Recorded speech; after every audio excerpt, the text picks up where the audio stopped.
Hello বন্ধুরা, কেমন আছো তোমরা সবাই? আশা করছি তোমরা সবাই খুব ভালো আছো। আজ যা ঠান্ডা পড়েছে, এই ঠান্ডায় সবাইকে খুব সাবধানে থাকতে হবে। তাই তোমরা নিজেদের অনেক যত্ন নিও। জানো তো, এই ঠান্ডার মধ্যে একটা মজার জিনিস বানাতে ইচ্ছা করলো, তাই ঝটপট বানাতে চলে এলাম। বেবিকর্নটাকে ছোট্ট ছোট্ট করে কেটে নিয়েছি। এবার এটাকে বয়েল করতে দিয়ে দেবো। গরম জল এখানে বসিয়ে দিয়েছি, তার মধ্যে আমি বেবিকর্নগুলোকে দিয়ে দিলাম। হালকা একটু ফুটবে, তারপরে আবার নাবিয়ে নেব। এই দেখো ফুটে গেছে, এবার এটাকে নাবিয়ে নেব। কি বানাচ্ছি বলো তো? হ্যাঁ, ঠিকই ধরেছ, ক্রিস্পি বেবিকর্ন। এটা খেতে যেমন সুন্দর আর আর দেখতেও সুন্দর। এটাকে আমি একটা প্লেটের মধ্যে তুলে নিচ্ছি। তারপর আমি আরেকটা জায়গায় পেঁয়াজ, আদা, রসুন, ধনেপাতা, কাঁচা লঙ্কা সব একসঙ্গে ধুয়ে বেটে নেব। চলো তাহলে এটাকে মিক্সিতে বেটে নিই। বাটা মশলাটা এবার আমি বেবিকর্নের মধ্যে দিয়ে দিলাম। বেবিকর্নটা সুন্দর করে এই মশলা দিয়ে মাখিয়ে নেব। দেখো পুরো গ্রিন কালার হয়ে গেছে। এরপর আমি এর মধ্যে দিয়ে দিলাম অল্প একটু লবণ। তারপরে দিচ্ছি এর মধ্যে অল্প একটু গুঁড়ো লঙ্কা দেওয়ার পরে এর মধ্যে আরও একটা জিনিস দেব, সেটা হলো কর্নফ্লাওয়ার। এবার এই পুরো জিনিসটাকে একসঙ্গে সুন্দর করে মাখিয়ে নেব। মাখিয়ে নেওয়ার পরে এটাকে ফ্রিজে রেখে দেব। আর তোমরা যদি চাও কর্নফ্লাওয়ারের সাথে একটু অল্প ময়দাও মেশাতে পারো, তবে আমি এখানে শুধু কর্নফ্লাওয়ারই ব্যবহার করেছি। এরপরে আমি একটা বাটির মধ্যে টমেটো সস আর সয়া সস একসঙ্গে মিক্সড করে নিয়েছি। এটা তো সুন্দরভাবে মিক্স হয়ে গেল। এবার ফ্রিজ থেকে বের করে ওটাকে ভাজতে হবে। চলো তাহলে, কড়াইতে তেল গরম করতে দিয়ে দিয়েছি।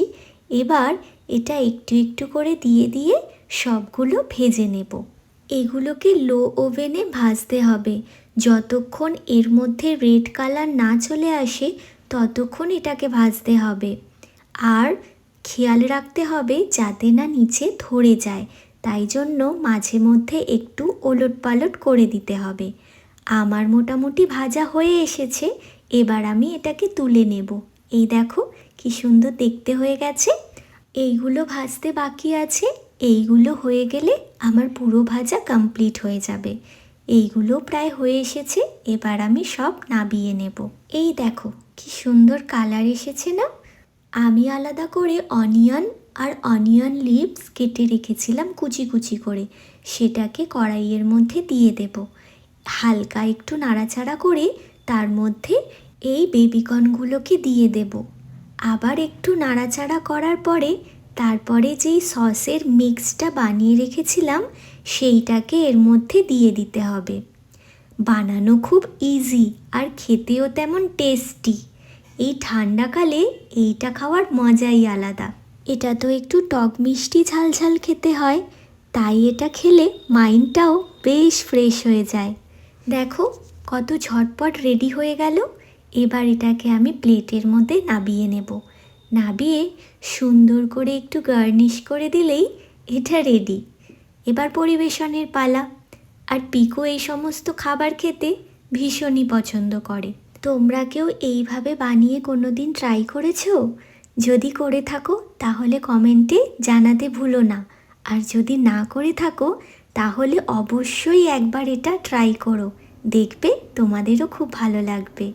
চলো তোমাদেরকে একটা বিশেষ দিনের ভিডিও শেয়ার করছি, দেখো তো তোমাদের ভালো লাগে কি না।